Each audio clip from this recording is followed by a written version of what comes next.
on Friday night. The other was in New York, and we know what happened in that astounding comeback for the Pacers in Game 1. The onus on the home team, you've got to defend your home floor. Early on, it's Halliburton. Oh, what a find. Pascal Siakam. One more look. Ball fake, patience. You know, Steve, if you make a two and you make a lot of them, twos are really good. They add up. You should take twos or also threes. Siakam had the first 11 for the Pacers, the longest streak to start a playoff game by a Pacer player in the last quarter century. Kind of the same script as the first game. Red hot start for Indiana, and then New York battles back at the end of the period. Brunson to OG Anunoby. New York leads. Here off the miss, Mitchell Robinson is a rebounding machine. Knicks lead by 2 after the first dozen minutes.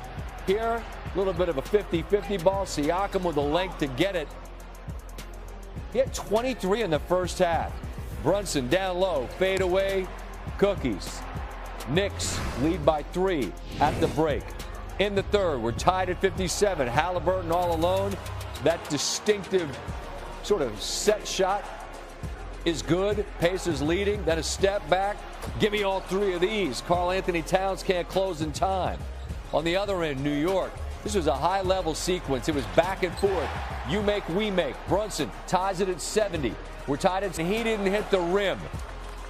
Knicks down 3. Timeout in their pocket. Let's play. Quick pull from 3 from deep from Brunson. No. Indiana missed some free throws, but Turner made these, and they win by 5. It's a 2-0 series lead. Friday night in the Garden, the Knicks had to have it. They didn't get it. Pascal Siakam and the Pacers up 2-0, a playoff career high 39 for you. Tremendous night. How do you describe the kind of confidence that you and your team have right now? No, we're just playing Pacers basketball.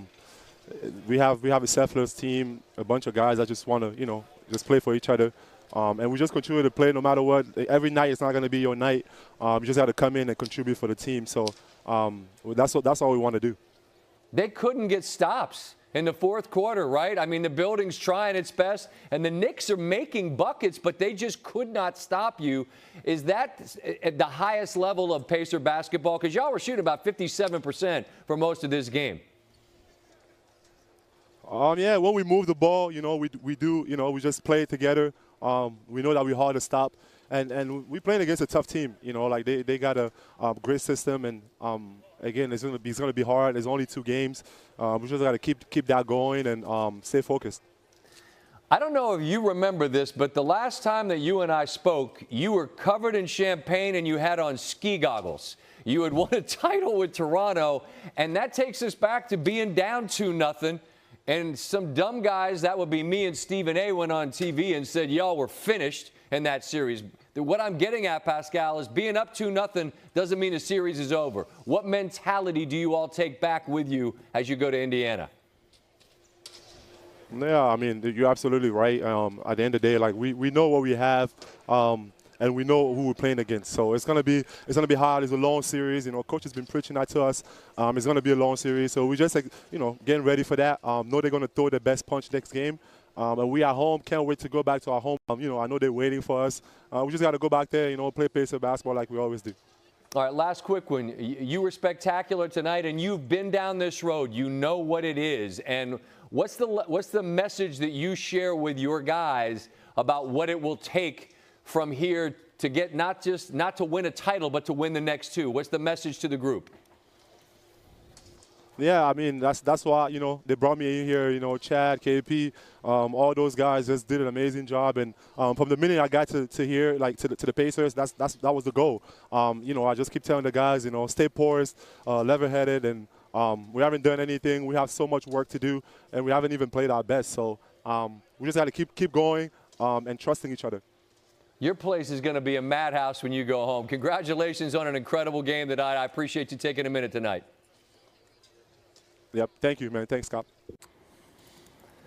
Tim Legler joins us now. If I had 39 in the Garden on Friday night, I would be insufferable. I'd be going nuts. That man is very calm and composed. Again, because I think he understands, right? They were down to Milwaukee in the Eastern Conference Finals, didn't blink, and they ended up winning a title. Legs, they shot so well throughout this game, well over 50%. And you got the touch screen out. What can you show us during the really critical times about what the Pacers did to get and make the buckets that were the difference? Well, think about this, Scott. The Indiana Pacers made over 20% of the threes made in the game in the last 9 minutes of the game. It's the way they executed offensively when they had to in the half court. And take a look, as I always like to point out, 6-point game, 9.5 minutes to go. Now, take a look on the weak side of this action. Early on, Knicks are in pretty good shape. This is the matchup they want. They got Mitchell Robinson on Siakam, Cameron Payne out here on Ben Shepherd. And you're going to run some token action in here, a little two-man game, not really trying to get much out of it, but they're trying to create a reaction on the weak side, which is exactly what they get. Here's where the breakdown comes. Take a look at Ben Shepherd. He's just going to make this random cut. And that creates confusion for Cameron Payne and Mitchell Robinson, and I'll show you how. Mitchell Robinson kind of understands what to do. It's right here. Cameron Payne, for some reason, decides to chuck Pascal Siakam, even though he's not cutting. You know who's looking right at that? Mitchell Robinson. That is telling Mitchell Robinson when Shepherd cuts, Mitchell Robinson saying, okay, I guess we're switching this because Cameron Payne is up in the chest of Siakam. The problem is Cameron Payne goes down here too. And that leaves Pascal Siakam right here, floating to the top of the key. And this is an easy one. Pitch and catch. Mitchell Robinson and Payne are in the lane. And this is a wide open three. Siakam drains this. You go back up 9. Big shot in the game. And then this one is a little bit more simple, but it's the same thing. Playing with poise and attacking what's there in front of you and making the right read and right decision. This is the one that Burton wants any chance he gets, Scott. He wants Jalen Brunson. He's got a better chance to beat him off the dribble with his foot speed. And you see the Knicks, they're lined up around the perimeter. They got guys where they want to be. They're in touch with the shooters. So this comes down to beating your man off the dribble and seeing what the reaction is on the back end. And you know what? Here's what happens. Halliburton down the lane. Mitchell Robinson, it's like catnip for a cat. He cannot resist this. He's a shot blocker. He is going to come pinch off of that because he wants to protect the rim for his teammates, and that's going to leave Miles Turner wide open. This is a big one. 3-point game, 4:29 to go. They take it to 6. And look how casual and calm they shoot the basketball under pressure. They expect to make shots in this situation. I just thought their execution and their big-time shot making was the difference in the game. Yeah, we talk so much about SGA and how he's never in a rush, but Halliburton looks like the maestro in total control of what he and what that Pacer offense are doing. You know the drill. Hold tight for just a moment. We're going to get some perspective from the Knicks side. Coach Thibodeau on his team now down 0-2 and having to hit the road. Same. On Friday night, the other was in New York, and we know what happened in that astounding comeback for the Pacers in Game 1. The onus on the home team, you've got to defend your home floor. Early on, it's Halliburton. Oh, what a find. Pascal Siakam. One more look. Ball fake, patience. You know, Steve, if you make a 2 and you make a lot of them, 2s are really good. They add up. You should take 2s or also 3s. Siakam had the first 11 for the Pacers, the longest streak to start a playoff game by a Pacer player in the last quarter century. Kind of the same script as the first game, red-hot start for Indiana, and then New York battles back at the end of the period. Brunson to OG Anunoby, New York leads. Here off the miss, Mitchell Robinson is a rebounding machine. Knicks lead by 2 after the first dozen minutes.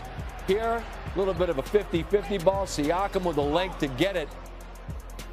He had 23 in the first half. Brunson down low,